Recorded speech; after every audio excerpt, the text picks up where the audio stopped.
இந்த அபிஷேகத்தினுடைய கேரக்டரே என்னன்னா burden removing, yoke destroying power.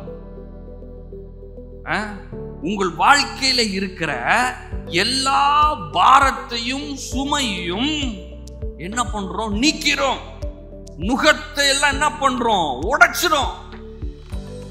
நுகம்னா தெரியும்ல, நுகம் மாடுக்கு இருக்குல்ல, மாடுக்கு மேல தூக்கி வைக்கிறாங்க பாருங்க. மாடு அதுல இருந்து வெளியே வர முடியாது. அதை ரிலீஸ் பண்றதுக்கு அவர் மாடு ஓட்டுறவர் தான் ரிலீஸ் பண்ணும். அத சிலருக்கு பாரம் கழுத்துல நுகம் மாதிரி மாட்டிக்கிட்டு இருக்குது. அப்படியே வாழ்க்கையில கஷ்டமோ நஷ்டமோ தரித்திரமோ இல்லாமையும் வியாதியும் அப்படியே சும்மா மாதிரி உட்காந்துருக்குது. நுகம் மாதிரி கழுத்துல மாட்டி விட்டாங்க. இந்த கழுத்துல இருந்து இது போகவே மாட்டேங்குது.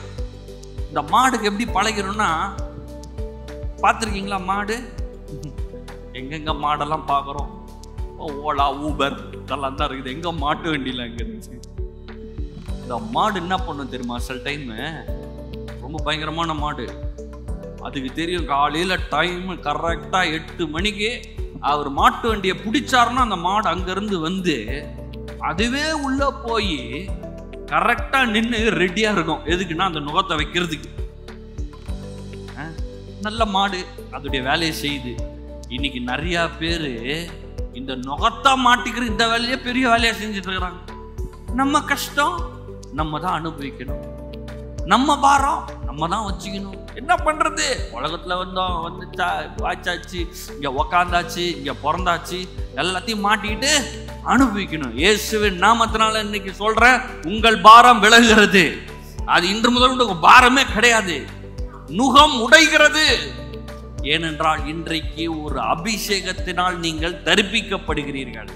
இந்த வேளையில உங்க வாழ்க்கையில இந்த அபிஷேகம் பாரத்தை நீக்குகிறது, நுகத்தை உடைக்கிறது.